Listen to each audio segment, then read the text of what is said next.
विज्ञान कक्षा 8 आज पढ़ेंगे इकाई 6 कोशिका से अंग तंत्र तक।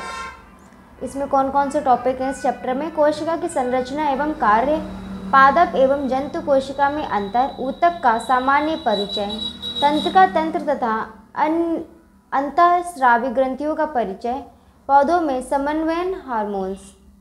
आपने मकान बनते हुए देखा होगा, यह ईंटों से मिलकर बनता है। बहुत सारी ईंटों को जोड़कर दीवारें खड़ी की जाती हैं और दीवारों से मिलकर कमरा तथा कमरों से मिलकर मकान बनता है। ठीक इसी प्रकार हमारा शरीर बना है।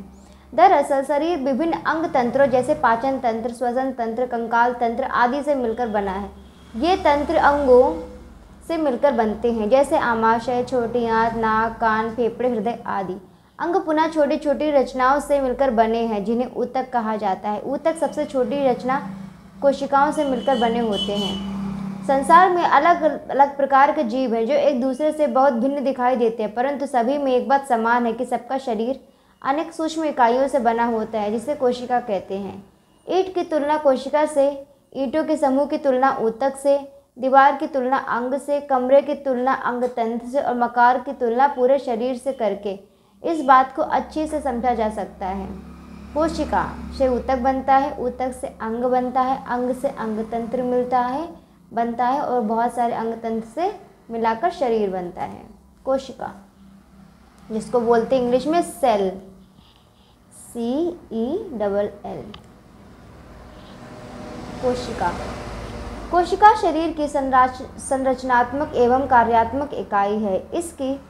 इनकी संख्या जीवों में अलग अलग होती है जैसे अमीबा, पैरामीशियम, यूग्लिना आदि जीव एक ही कोशिका से बने होते हैं। ये एक कोशिक जीव कहलाते हैं। जैसे ये अमीबा और ये पैरामीशियम एक कोशिक जीव हैं। केंचुआ, हाथी, मनुष्य, बंदर, बरगद आदि में अनेक कोशिकाएं होती हैं। ये बहुकोशिक जीव कहलाते हैं। कोशिकाओं की संख्या चाहे कितनी भी हो, सभी जीवों में पोषक, उत्सर्जन, वृद्धि, श्वसन तथा जनन जैसी क्रियाएं होती रहती हैं। कोशिका जीवन की आधारभूत संरचनात्मक एवं कार्यात्मक इकाई है। उपर्युक्त विवरण के आधार पर यह कहा जा सकता है कि जीवों के शरीर को बनाने वाली सबसे छोटी इकाई कोशिका है, जिसमें जीवन के सभी कार्य होते हैं। कोशिकाओं की एक विशेषता यह है कि उनकी आकृति एवं आकार एक समान नहीं होती हैं। जैसे अमीबा अनियमित आकृति का जीव है, जबकि पैरामीशियम की आकृति चप्पल जैसी होती है। बहुकोशिक जीवों के शरीर में उपस्थित कोशिकाएं चपटी, गोल, अंडाकार, घनाकार या अनियमित आकृति भी हो सकती है। साथ ही कुछ कोशिकाएं छोटी या कुछ बड़ी भी हो सकती हैं। इस प्रकार कोशिका की आकृति एवं आकार में काफ़ी विविधता होती है। इस चित्र को देखिए। लंबी शाखान्वित कोशिका, तर्करूपी कोशिका, गोलाकार। क्रियाकलाप 1। एक स्लाइड पर जल की 2-3 बूंदें लीजिए। इस पर प्याज की पतली झिल्ली का एक टुकड़ा निकाल कर रखिए। इस स्लाइड पर लाल अभिरंजक सेफ्रेनिन की एक बूंद डालकर 2-3 मिनट प्रतीक्षा कीजिए। यदि अभिरंजक सेफ्रेनिन अधिक हो जाता है तो पानी डालकर उसे धो लें। साफ स्लाइड पर एक बूंद ग्लिसरीन लें तथा उस पर अभिरंजित प्याज का टुकड़ा रखकर कवर स्लिप से ढक दीजिए। सूक्ष्मदर्शी द्वारा अवलोकन कीजिए। अनेक आयताकार आकृतियाँ दिखाई देंगी। ये आकृतियाँ ही वास्तव में वह कोशिकाएं हैं जिनसे मिलकर प्याज की झिल्ली बनी है। ये इस तरह से आप माइक्रोस्कोप से, सूक्ष्मदर्शी से देखेंगे, इस तरह से देखेंगे। ये कोशिकाएं हैं। ये बीच में कोशिका द्रव भरा हुआ है। ये कोशिका का केंद्रक है और ये कोशिकाएं हैं, बहुत सारी प्याज की झिल्ली की कोशिकाएं हैं। इन्हें भी जानें। सबसे बड़ी कोशिका शुतुरमुर्ग पक्षी का अंडा है और सबसे छोटी कोशिका माइक्रोप्लाज्मा नामक जीव की होती है। सबसे लंबी कोशिका तंत्रिका कोशिका होती है जो 1 मीटर तक लंबी हो सकती है। कोशिका की संरचना का अध्ययन करने के लिए सूक्ष्मदर्शी यंत्र की आवश्यकता होती है। कोशिका का अध्ययन सर्वप्रथम वैज्ञानिक रॉबर्ट हुक ने सन 1665 में किया था। इन्होंने स्वयं के बनाए हुए सूक्ष्मदर्शी से कोशिका को देखा था। सामान्यतः एक कोशिका में कोशिका झिल्ली, केंद्रक तथा कोशिका द्रव्य नामक 3 भाग होते हैं। साथ ही कोशिका द्रव्य में अनेक छोटी छोटी रचनाएं भी दिखाई देती हैं जिन्हें कोशिकांग मतलब कोशिका के अंग कहते हैं।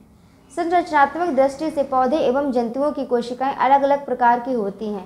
पौधों एवं जंतु की कोशिका में कुछ कोशिकांग समान तथा कुछ कोशिकांग असमान होते हैं। एक पादप एवं जंतु कोशिका की संरचना इस चित्र में और इस चित्र में दर्शाई गई। आइए देखते हैं पादप और जंतु कोशिका की संरचना। ये है पादप कोशिका की संरचना और ये जंतु कोशिका की संरचना। इसका आकार देखिए, इस तरह से है और इसका इस तरह से है। अब इनमें क्या भरा हुआ है?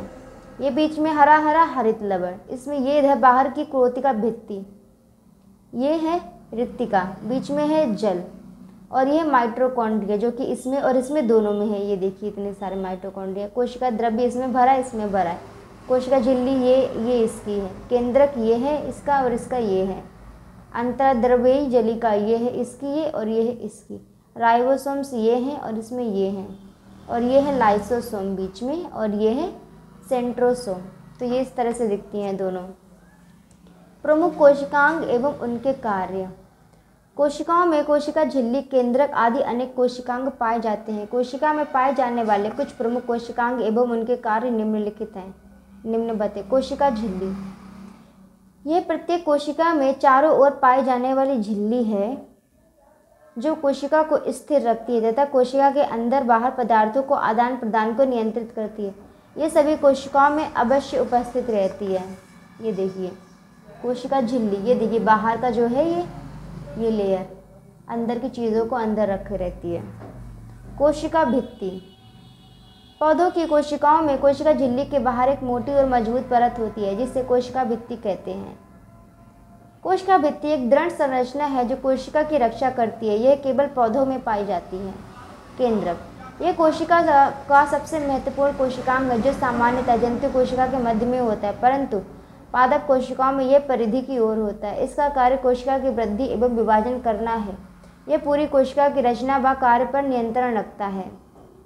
कोशिका द्रव्य, केंद्रक तथा कोशिका झिल्ली के बीच में उपस्थित जीव द्रव्य को कोशिका द्रव्य कहते हैं। उसमें कई प्रकार के कोशिकांग पाए जाते हैं जैसे माइटोकॉन्ड्रिया, गोल्जिकाएं, हरित लवण आदि। माइटोकॉन्ड्रिया, यह दोहरी झिल्ली से घिरी कैप्सूल के आकार की संरचना है जो श्वसन क्रिया में भाग लेकर ऊर्जा उत्पन्न करता है तथा संचित करता है। इसे कोशिका का ऊर्जा गृह पावर हाउस भी कहते हैं। हरित लवक, यह केवल हरी पादप कोशिकाओं में ही पाया जाता है तथा प्रकाश संश्लेषण का कार्य करता है। तारककाय, यह केंद्रक के पास पाया जाता है तथा कोशिका विभाजन में सहयोग करता है। यह सिर्फ जंतु कोशिकाओं में पाया जाता है। रिक्तिका, यह पादप एवं जंतु दोनों कोशिकाओं में पाई जाती है, परंतु पौधों में एक बड़ी रिक्तिका केंद्र में होती है जबकि जंतु कोशिकाओं में छोटी छोटी अनेक रिक्तियाँ कोशिका में बिखरी होती हैं। इनका कार्य पानी, लवण आदि पदार्थों का संग्रह करना तथा इनकी मात्रा का संतुलन बनाए रखना है। गोल्जिकाएं, पदार्थों का संश्लेषण, भंडारण एवं श्रावण करना इनका प्रमुख कार्य है।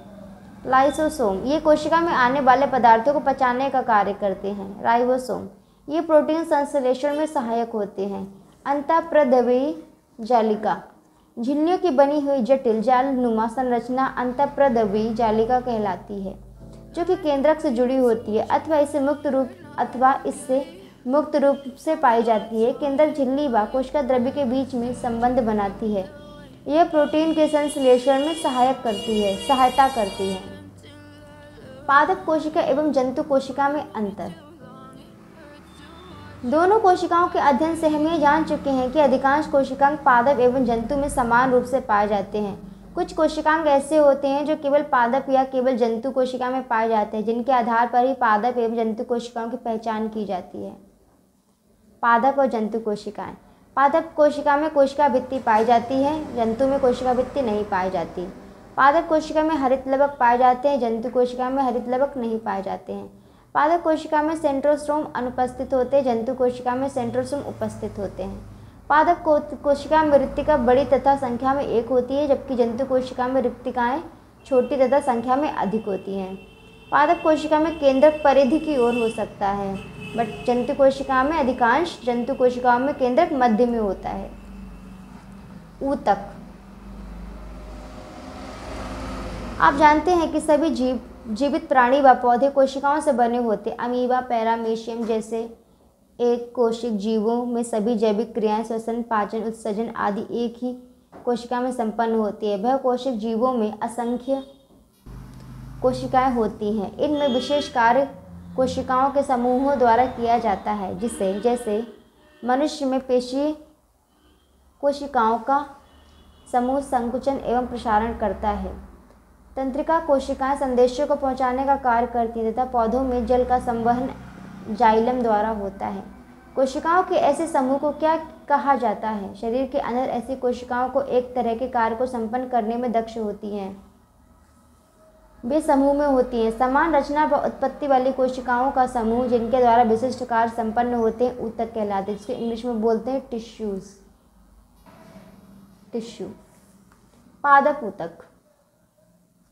आप जानते हैं कि जंतुओं में लंबाई में वृद्धि एक निश्चित आयु तक होती है, परंतु पौधों में वृद्धि जीवन भर होती है, जिससे नई शाखाएं बनती हैं। अतः इससे स्पष्ट है कि पौधों के कुछ ऊतक जीवन भर विभाजित होते रहते हैं। ये ऊतक पौधों के कुछ भागों में सीमित रहते हैं। ऊतकों की विभाजन क्षमता के आधार पर ही पौधों के ऊतकों, पादप ऊतक को प्रविभाजी ऊतक एवं स्थायी ऊतक में वर्गीकृत किया जाता है। प्रविभाजी ऊतक।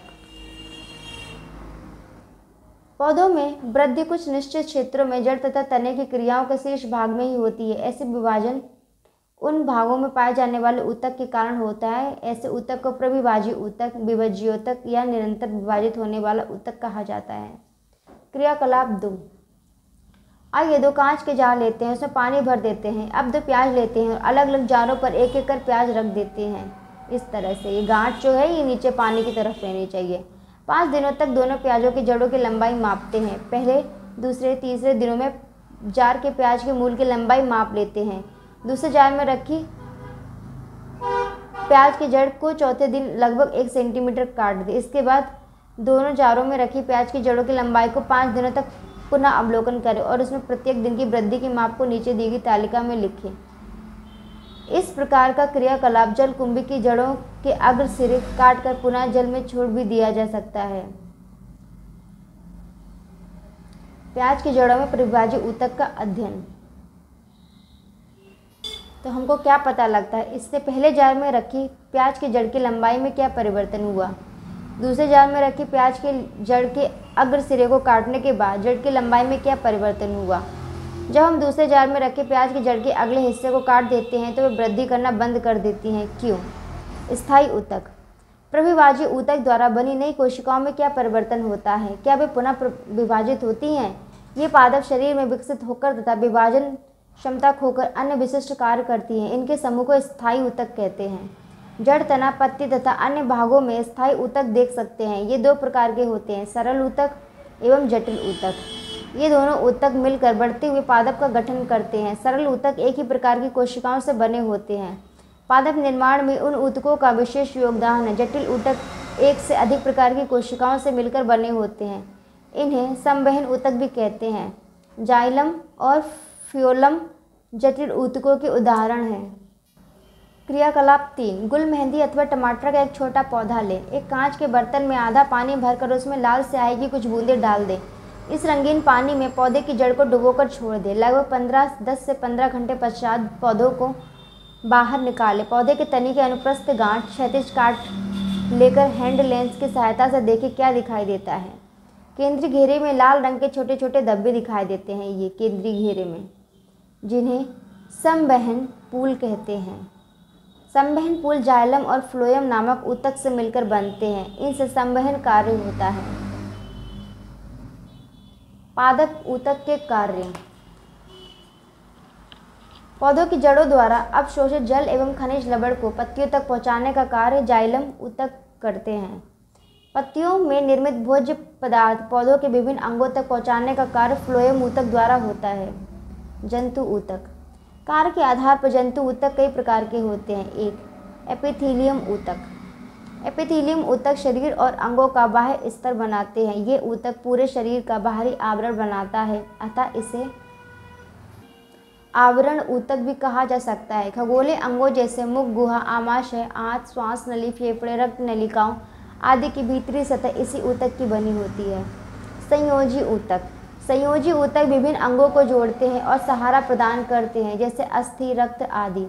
संयोजी ऊतक शरीर के विभिन्न अंगों को एक दूसरे से तथा एक ऊतक को दूसरे ऊतक से जोड़ने में मदद करते हैं। ये ऊतकों के बीच के स्थानों को भरने, दृढ़ता प्रदान करने में भी सहायक होते हैं। संयोजी ऊतक कई प्रकार के होते हैं। अंतरालीय ऊतक ये त्वचा के नीचे पेशियों के बीच बीच में तथा रक्त वाहिनियों एवं तंत्रिकाओं के चारों ओर पाए जाते हैं। अस्थि तथा उपास्थि। अस्थि सबसे कठोर ऊतक है। इसमें कैल्शियम तथा खनिज पाया जाता है, जिससे इसमें दृढ़ता आ जाती है। शरीर को ढांचा, कंकाल प्रदान करने में इसका विशेष योगदान होता है। जबकि उपास्थि लचीला होता है, जैसे बाह्य कण उपास्थि का बना होता है। रक्त यह एकमात्र ऊतक है जो तरल अवस्था में होता है, अतः इसे तरल संयोजी ऊतक कहते हैं। रक्त का तरल भाग प्लाज्मा होता है तथा इसमें 3 प्रकार की रक्त कणिकाएं पाई जाती हैं। लाल रक्त कणिका, श्वेत रक्त कणिका तथा प्लेटलेट्स। लाल को कहते हैं इंग्लिश में रेड ब्लड सेल्स और श्वेत रक्त कणिका को कहते हैं वाइट ब्लड सेल्स और प्लेटलेट्स। कुछ और भी जानें। शरीर में लाल रक्त कणिकाओं की कमी हो जाने से रक्तहीनता एनीमिया हो जाता है। श्वेत रक्त कणिकाएं रोगाणुओं का भक्षण करती हैं। इसकी कमी से शरीर की प्रतिरोधक क्षमता घट जाती है। प्लेटलेट्स रक्त के जमने में सहायता करती हैं। इससे चोट लगने पर रक्त का बहाव नियंत्रित होता है। आज की वीडियो में इतना ही। इसके आगे का नेक्स्ट वीडियो में पढ़ेंगे।